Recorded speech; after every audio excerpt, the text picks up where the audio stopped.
បាទសូមសួស្តីអ្នកនរគ្នាស្វាគមន៍មកកាន់ Channel YouTube របស់ខ្ញុំបាទជាថ្មីម្ដងទៀតពាក់ព័ន្ធជាមួយនឹងវីដេអូបន្តពីភាគទី1ហើយនេះគឺជាការដាក់តម្លៃបន្តរបស់ខ្ញុំ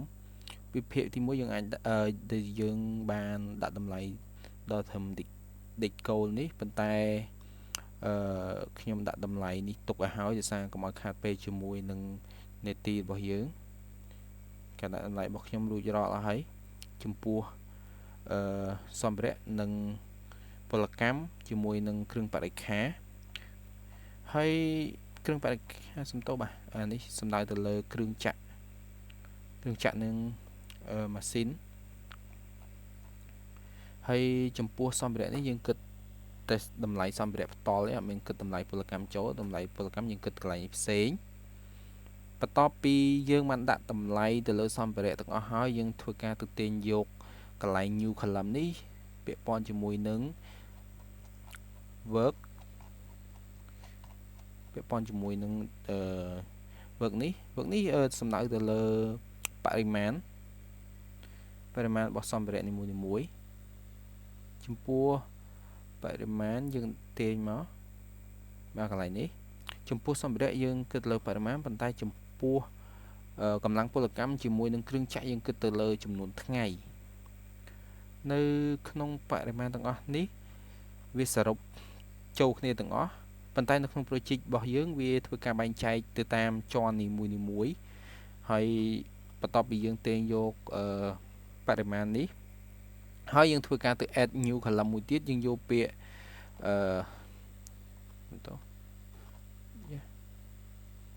ធ្វើការរកពាក្យ cost នេះការចំណាយវាធ្វើការបូកសរុបឲ្យយើងទៅលើការចំណាយទាញវាមកដាក់ចំនេះចំពោះការចំណាយឬតម្លៃសរុបនេះវាបង្ហាញយើងហើយកន្លែងនេះជាការតម្លៃចំណាយទៅលើកម្លាំងពលកម្មប៉ុន្តែចំពោះគ្រឿងចក្រខ្ញុំអត់បានដាក់តម្លៃទេបាទអ្នកនរគ្នាដឹងពីតម្លៃអាចដាក់ខ្លួនឯងបានបន្ទាប់ពីយើងទាញតម្លៃនឹងមកហើយយើងក៏ធ្វើការចេញទៅកាន់ project របស់យើងនេះគឺជា project របស់យើងការអនុវត្តរយៈពេល494ថ្ងៃអ្នកទាំងអស់គ្នាមិនបាច់ឆ្ងល់ទេហេតុអ្វីបានវាដាក់សញ្ញាសួរដោយសារកន្លែងគ្រប់គ្រងបុគ្គលិកនេះខ្ញុំអត់តដាក់ថ្ងៃទេបាទនេះអត់តបានកំណត់ថ្ងៃទេដោយសារពាក់ព័ន្ធនឹងការគណនាអានឹងជាប្រភេទindirect ហើយការគណនាទៅលើប្រភេទ direct ហើយរួចរាល់ហើយទើបយើងអាចគណនាទៅលើប្រភេទ indirect បានបើ direct មិនតន់ហើយទេខ្ញុំអាចគណនាហើយទេហើយបន្ទាប់ពីនោះខ្ញុំចង់ប្រាប់អ្នកនរគ្នាទៅលើមួយទៀតដោយសារចូលដំបូងខ្ញុំភ្លេចប្រាប់អ្នកនរគ្នាយើងត្រូវចូលកន្លែង file នេះហើយយើងយកពាក្យ option នេះយើងចូលទៅកាន់general នេះបន្ទាប់យើងរកពាក្យនេះstudio នេះយើងចុចយកពាក្យវាមកហើយយើងចូលកន្លែង show assignment unit as កន្លែងនេះវា load decimal នេះខ្ញុំកំណត់រួចហើយប៉ុន្តែរបស់អ្នកទាំងអស់នេះអាចនឹង load ចេញជា percent នេះវិញប៉ុន្តែបើសិនអ្នកទាំងអស់គ្នា load ជា percent យើងដូរមកដាក់ decimal នេះមកអូខេអាហ្នឹង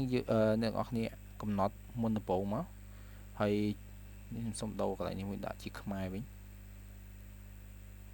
ជាភាសាខ្មែរវិញសុំទោស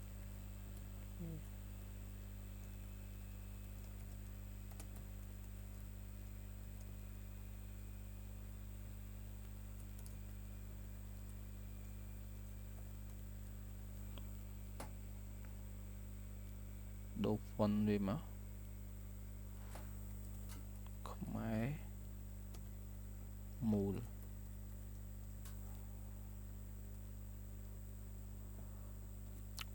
បាទបន្ទាប់ពីនោះមកយើងធ្វើការទាញយកតម្លៃ បោះវាយើងធ្វើដូចនៅក្នុង resource set ដែរយើងធ្វើការទិញយកមកតម្លៃឬការចំណាយសំទោសនេះចុចយកវាមកហើយវាក៏ load ការចំណាយទៅតាមជាន់នីមួយៗនិងទៅតាមប្រភេទការងារកន្លែងនេះយើងចង់ដូរវាទៅជាភាសាខ្មែរយើងអាចចូលទៅកាន់ field setting ហើយយើងយកពាក្យ title ចំពោះ field name នេះយើងអាចដូរបានទេយើងដូរកន្លែងទៅ title នេះបានទេដាក់ការចំណាយឬតម្លៃខ្ញុំដាក់តម្លៃចុះតម្លៃ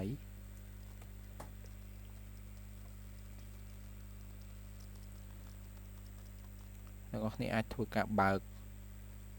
ទៅលើគម្រោងនេះ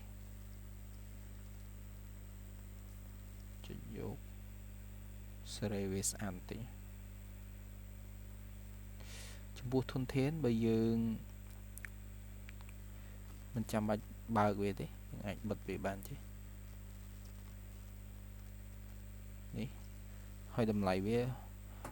នឹងបង្ហាញយើងទៅតាមប្រភេទនៃការងារនីមួយៗចំពោះកន្លែងនេះវាគិតទាំងកម្លាំងពលកម្មនិងសម្ភារៈហើយនឹងគ្រឿងចក្រផងដែរទៅតាមផ្នែកនីមួយៗនេះបាទហើយវីដេអូរបស់យើងក៏អស់ត្រឹមប៉ុណ្្នឹងដែរបាទសូមអរគុណនិងសូមគោរពលាហើយសង្ឃឹមថាអ្នកនរគ្នានឹងគាំទ្រវីដេអូរបស់ខ្ញុំហើយនៅពេលក្រោយខ្ញុំអាចនឹងចែករំលែកអ្វីដែលថ្មីទៀតដោយសារនេះជាការចែករំលែកទៅកាន់ junior ឬក៏សិស្សប្អូនមិត្តរួមចំណន់សម្រាប់មិនតន់យល់ដឹងអំពីការងារការប្រើប្រាស់project Microsoft ជាមួយនឹង Excel ហើយនឹងខ្ញុំក៏ដូចគ្នាមិនតន់ជាប្រើច្បាស់លាស់ទេប៉ុន្តែខ្ញុំចង់ចែករំលែកនៅអ្វីដែលខ្ញុំដឹងបន្តិចបន្តួចនេះដោយសារនៅក្នុង YouTube ខ្ញុំព្យាយាមក្នុងការ research ដែរប៉ុន្តែមិនទូលាយនៅក្នុងជាភាសាខ្មែរយើងភាគច្រើនឃើញតែភាសាបរទេសដូច្នេះខ្ញុំក៏ធ្វើវីដេអូដើម្បីចែករំលែកបន្ថែមទៀតទៅបាទសូមអរគុណសូមជម្រាបលា